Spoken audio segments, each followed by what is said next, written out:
What's up, people? What's up, people? How's everybody doing? Psalms 119. I've been killing it with Psalms 119, haven't I? So some earlier verses says, "Open my eyes that I may behold the wondrous things out of your word. I am a stranger on the earth, so hide not your commands from me." I like that because he speaks about being a stranger on earth as David. And sometimes you may seem weird to other people. You may seem strange in a good way to other people. And you'll notice that the people that stand out, they are strangers to the ways, the traditional ways of how people care about doing things. So there's nothing wrong with being different or strange. Let me just say that first and foremost. The second thing I want to say is he's strange because he keeps the ways of goodness, and the ways of goodness are sort of strange to the natural way and tendency that people generally react or behave. Okay, so I would like to again admonish each and every one of you that if you want to walk in the way of goodness and you want to know who God is, just ask him. If you want to know who Jesus is, just ask him. It's that simple. And again, I just love that scripture right there. That's basically what I read. Let's get into what we're going to talk about today, and it has to do with an aspect of Justice League. And the question that is posed is Cyborg just Victor Stone? A lot of people say, well, Victor Stone is Cyborg, and Cyborg is Victor Stone. Well, let's examine that for a minute, because I think it's pretty interesting what we will come to see and understand about that.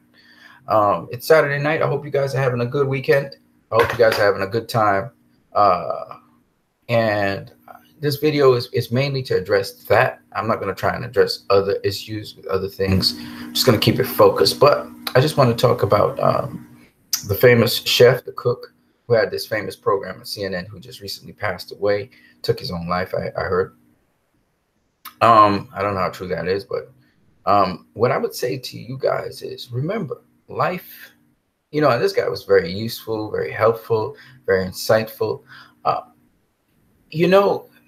Whether or not he did take his life, or whether somebody killed him or murdered him, we probably could know. The truth can come out. But what I would say to you guys is this: don't stop doing good. You may have your personal problems and issues as well in your personal life, but don't stop doing good. I always say that. And the one thing I know, and one thing I want to talk to you guys about that I think is important for all of us to reflect on. Of course, a man can do millions and millions of good things and still lose his soul, because it's not just the things you do, it's your motivation for doing it. And that's a long story, but it's not just about public accolades. It's about, it's about also, it's not just about doing good, because you see, you can do good but still be doing evil. You know what I'm saying? But just to carry it a little bit further, it's also about in life how you actually how you also conduct yourself. You're doing good to yourself as well. And by that I mean, yes, you do good for others, but you also have to do good for yourself. And I've seen a rise in suicides. And again, the world is not all positive, and all kinds of things can happen in your life. And I, as I said before, was one time wanting to end my life. So I know it's possible for anybody to end their life. But what I would say to you guys is this: in spite of all those things, and then a lot of things could carry somebody crazy or drive them to the point of thinking of that, hold on to goodness. Hold on to God. God, people talk about it being imaginary, but God is very important to each and every one of us. And if we could understand and hold on to him, even when we want to assassinate ourselves, he'll prevent it. He'll be that tether. This is what David's talking about all the time. The scriptures that I keep on reading over and over to you guys. to keep you inspired, give you hope. Remember, guys like that guy who took his life, they have a lot of responsibilities. There's a lot of things going on in their lives. Not everything's working well, even though, from a distance, it looks like everything's going well for them. It doesn't mean everything's going well. It could be a lot of hell, these people. And so, and the pressure's every which way. So don't always think that it is what you think it is. And, sometimes the people who are crying about these people dying, they're really happy that they die. It's really one of the weird things where people are actually smiling at other people's pain. And the world out here is interesting. Let me put it to you that way. But we still need each other, and we need to work together. I'm seeing some good things on social media concerning, people talking and highlighting certain things that happen socially in the world. And hopefully we can keep that rapport going, that dialogue. Everybody's thrown in the mix. Everybody's opinions in the mix, because why that's important for the dialogue is because the more we talk, people talk out about things, is the more we can actually have people actually come to a sensible consensus on certain things. And, I'll talk more about that as we proceed, but let me get into what we were supposed to be talking about, because I know some of you came here to actually see the stuff that is concerned with Cyborg, right? And what's the intriguing thing about that? I went off course a little bit. So let's think about Victor Stone, and then let's think about Cyborg. Is Victor Stone and Cyborg the same person? Is Victor Stone Cyborg, and is Cyborg Victor Stone? Leave your comments in the comment section, or leave your comments in the chat section. I'll address that issue in a minute. But first, I'm going to go into some qualities that Victor Stone had, which were enhanced by alien technology. And Victor Stone is one of those very interesting characters. And Cyborg is also a very interesting character. And so you're going to find out that Victor Stone, who was a Gotham University student and a superstar athlete heading towards probably the NFL, got in an accident, right? He got in an accident. And because he got into an accident, his father, in order to save his life, was able to use a mother box, fuse that technology and the life force that it brings with some cybernetics to Cyborg, and Cyborg's life was reborn. Or should I say, Cyborg was born and Victor Stone's life was preserved. He died, but he was allowed to come back to life. Kind of like if you're in a surgery room and somebody flatlines, they're dead, but somehow the doctors were able to jumpstart their heart and bring them back. So Cyborg was born. Before that, there was no Cyborg. There was Victor Stone. Right? But due to the pieces of cybernetics that Victor's father had, and pieced it together with him in combination with the mother box technology, we got Cyborg. Now, Cyborg's abilities were enhanced by alien technology. First, the mother boxes. And we know the origins of these mother boxes came from Apocalypse. So it's apocalyptic technology. That was the first set of technology to interface with Victor Stone and the cybernetics that he had to form Cyborg. And Victor Stone / Cyborg said to his father, he said, every day I wake up different, modified. He said, I hear voices in my head in a language I don't speak. Every day I wake up modified. And he was talking about the changes to his body armor, the abilities that they had every single time, every single day on a daily basis. And he was demonstrating one of the abilities he had, which he didn't have the night before. So that Cyborg had the ability to constantly be enhanced and modified and modified. And this seemed to be an ongoing trait that he acquired after the mother box infused life force or energy back into the cybernetics on Victor, as well as Victor Stone himself. When Victor came back to consciousness, he was alive, and so were the cybernetics. And so the cybernetics continuously updated themselves because they're alive. And Victor Stone speaks about his armor defense system. Victor Stone actually interfaces with another set of technology, another set of alien technology in Justice League. And we hear him talking to the other members of the Justice League when they're facing off against Superman, because you hear the glitch in his head turn as suddenly something happens that is out of his control, and he explains it. So the rest of the league asks him, Victor, what are you doing? And he says, it's my armor's defense system. It's stronger since the interface. I can't control it. And the interface that he's talking about is the interface with the Kryptonian ship computer. And that's very interesting because Cyborg can interface with any kind of technology we've learned. But now we see him interface with a second set of alien technology. So the first one was Apocalyptic, which was the mother boxes. And now he's interfacing with Kryptonian technology on the Kryptonian ship. And he said that his armor's defense system became stronger because of that.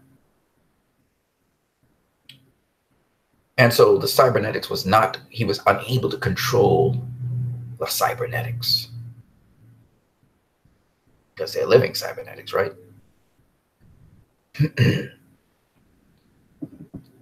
And then we had a third interaction that Cyborg, aka Victor Stone, we say aka, but we'll get back to that in a minute, had with the mother boxes. This time he had an interface with 3 mother boxes, which were in the unity of all things. And so after that, we saw him demonstrating the ability to transform the look of his body armor after interfacing with 3 mother boxes along with Superman. Now, one of the most interesting things about Cyborg and Superman is both of them interfaced with mother boxes. They were both Cyborg, Victor Stone was reborn from a mother box, whereas Cyborg was born from a mother box. And Superman was reborn from a mother box, right? Now, the interesting thing about Cyborg is he also had cybernetics attached to him. And those 2 came to life. So the question that remains that we must ask ourselves is, what's the difference between Victor Stone and Cyborg? Clearly, Victor Stone existed before Cyborg existed. Now, Victor Stone, people will say, has become the Cyborg. But is that really the case? For those of you who have some answers, leave your comments in the comment section. I'm very interested to hear your answers to that particular question. Is Cyborg Victor Stone? What defines Cyborg? Is there a difference between Cyborg and Victor Stone? Leave your comments in the chat section. I want to hear what you guys have to say on this topic. I'm very interested in hearing what you have to say. Let me go across to the chat section if I can. Close this off first. And this, I'm coming across to the chat section. I want to hear what you guys have to say. Is Cyborg Victor Stone? Is Victor Stone Cyborg? What do you guys have to say about that? Right now I'm watching at everybody here. No comments in the chat section as yet. But I want to hear what your answer is to that question. So please, let's indulge. Let's talk about it. What do you think? Is Cyborg Victor Stone? Is he Victor Stone? What is Cyborg, or who is Cyborg?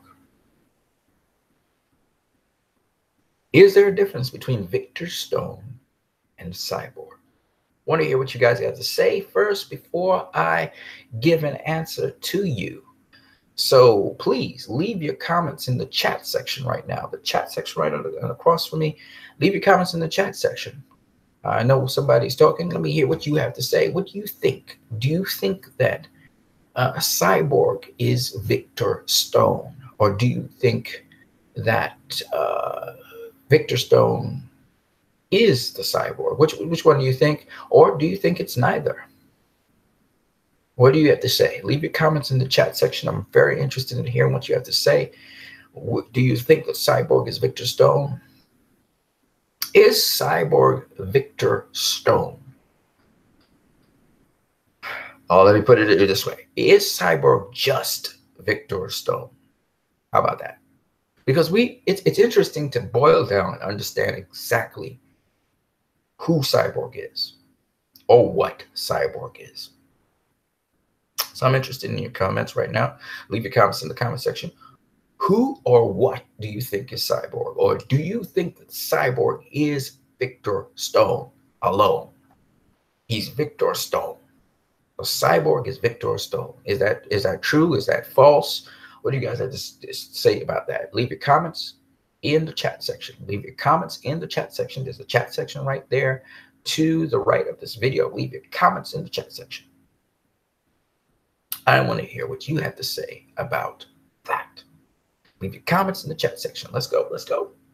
What do you guys have to say about that? Very curious. Going back to the chat section here. And still waiting for an answer. Is Cyborg Victor Stone? What do you guys got to say about that? I want to hear your views. I want to hear your views. I'm not going to go into the other section until I see somebody in the chat section start to suggest an answer. I want to hear what you guys say because it's just about discussion. It's not about being right. It's not about being wrong here. I want to hear what you have to say. What are your different views on this? Is Cyborg Victor Stone? Is he just Victor Stone? Is he Victor Stone? Is Victor Stone Cyborg? What do you guys think? Leave your comments in the chat section. Leave the comments in the chat section. I want to talk about something else while you guys are going to be leaving the comments in the chat section. I'm going to wait for you guys to leave your comments. Interestingly enough, and that's why I put this meme out in different places in social media concerning Cyborg. I'm going to go to that meme in a second, but I just wanted to, first of all, flush out a couple of things about Cyborg that I thought were very interesting that I didn't really talk about. So we know that Cyborg has the capacity to modify himself. Well, let me ask you guys this question. Cyborg can speak. We saw him also speak a different language, basically the alien language, the alien machine language, the alien digital language, when he was searching for the mother boxes. All right. We say he was using the grid. But here's another question for you guys that concerns Cyborg. I'm going to ask you guys this very simple question. Maybe this will help you answer the other question. When Cyborg is modified or upgraded or updated or enhanced, what parts of him are enhanced? I ask this question because I think it's a sensible question to ask. At least so far, what parts of him have been enhanced? I want you to think about what I'm saying because I'm going to pinpoint everything. I'm going to show you everything to T when we are done. What parts of him do you think are enhanced? I thought this was another very interesting question that we really haven't really gotten an answer to in Justice League. And this question comes like this. This is another question for you guys. Throughout Justice League, right? We reached the end of Justice League. The mother boxes are separated. But Justice League never tells us who holds these mother boxes. Now, before these mother boxes were pulled together, Cyborg had one mother box. He had it in his possession. Now, my question to you guys is, given that the mother boxes were separated at the end of Justice League, some of you say Bruce Wayne may hold mother boxes, but who do you think? Who do you think is in possession of the mother box that Cyborg had before?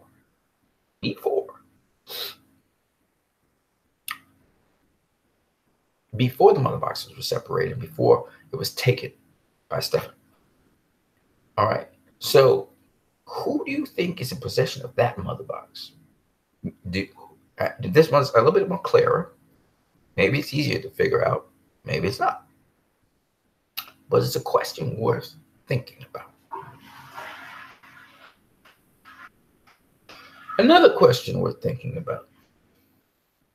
So I'm introducing a bunch of questions here, but I want to engage you guys. I want you guys to talk about these things. So let's see, I'm moving in between. You can see that I'm looking at the chat section, and then I'm coming back just to make sure that, you guys think about this for a minute.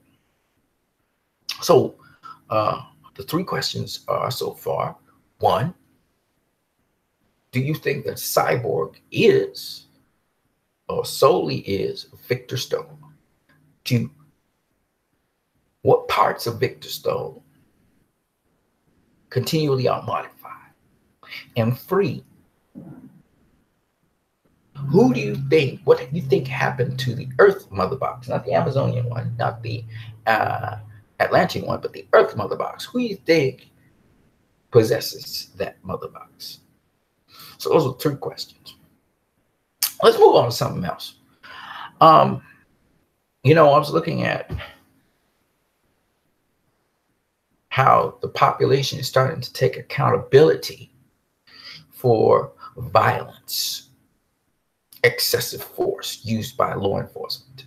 And law enforcement, on occasion, now I do believe I have had good experiences with police in the United States of America. I have had not so good experiences with them. And I've told you some of the good ones. But I want to go into something else. I wanted to talk to you guys about the fact that sometimes you see police, 6, 7 police officers assaulting one person who is unarmed. And we all know that's excessive force. But now we're seeing that people, not only with cameras, but people also are surrounding these officers and letting them know on no uncertain terms that what they're doing is wrong. And I will not be surprised pretty soon people will start to implement citizens arrest for these officers, and they may have to brandish their weapon. When they bring out their weapons, remember, in certain states, citizens are allowed to carry weapons. I will not be surprised that the citizenry will actually hold them accountable for that. If they're going to pull their weapon on a citizen, you better know what you're doing. I do believe the police have been using too much excessive force in certain cases. In certain cases, there are blatant use of rage and revenge being carried out by police on just common citizens. We've seen these things, but I do not believe that the majority of police are like that. I don't believe that at all. And I would never believe that. I don't believe the majority of police are like that. I know that because I've run into a number of police. However, what is pretty interesting is the fact that police may profile certain individuals and repeatedly profile the same individuals. To me, that is terrible.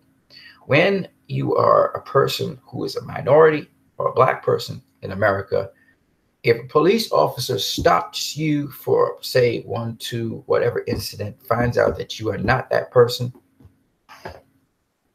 then they should have a record of you in their system showing that you are not that person.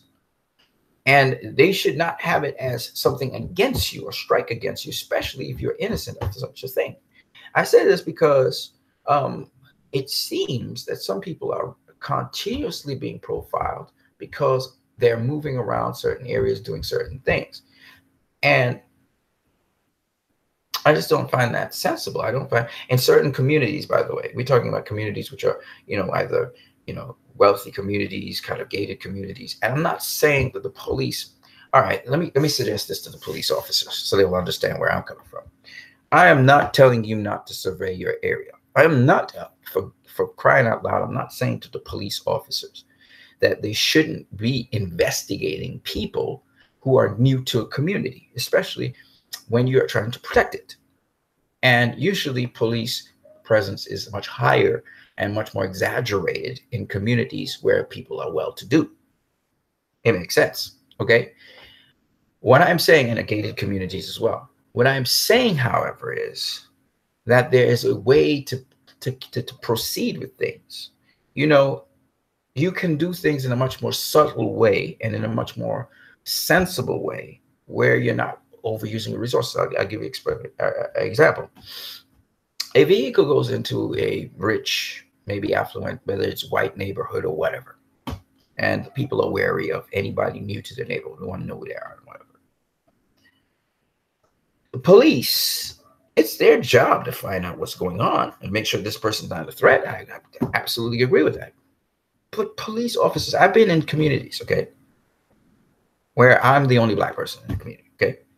And the police have very clever ways, along with the community, of finding out who you are and what's your agenda. And once they figure that out, then they know how to react to you.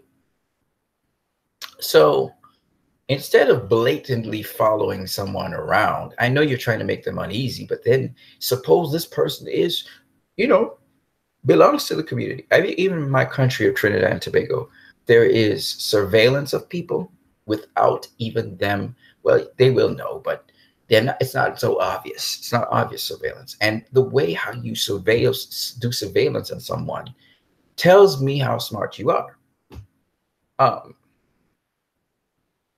So you may look at someone's appearance or whatever, and you start to do a surveillance on. Fine.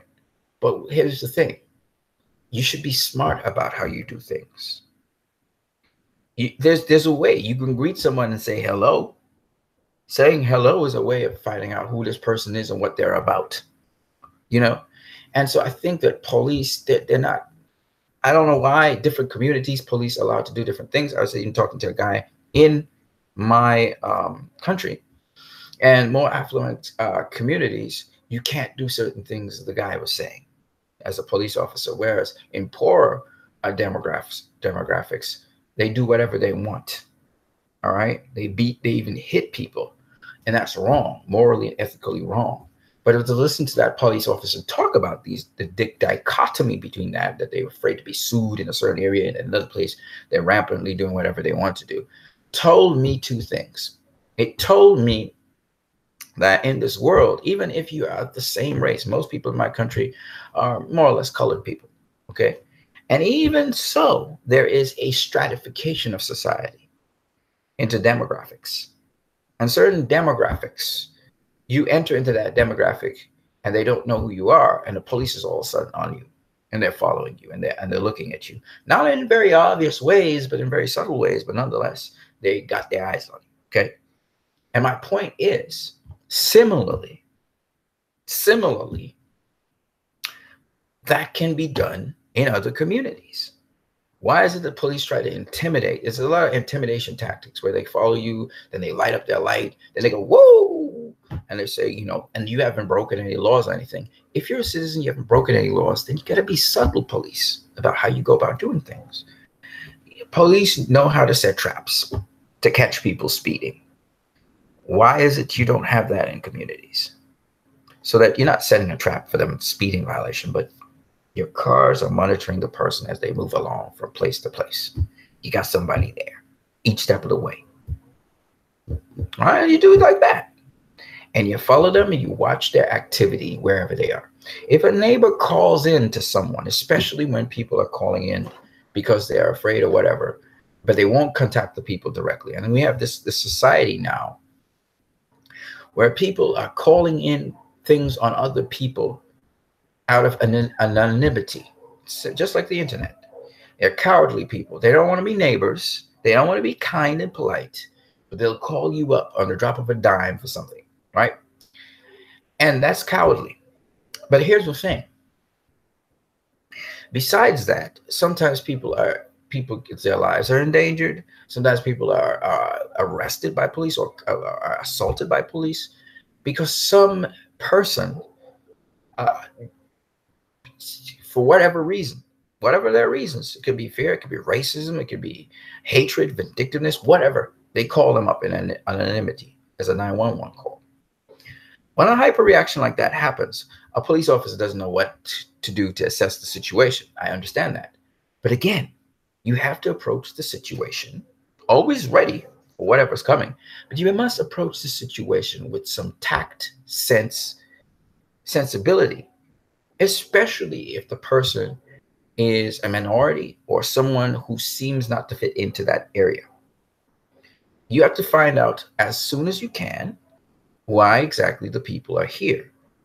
After you see their logic, and if they give you papers, and if they give you information, and they give you phone calls, and they verify their information, and you can verify their information, then you shouldn't have a problem.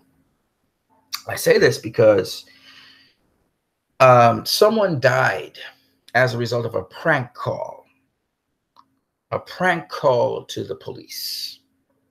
This actually happened.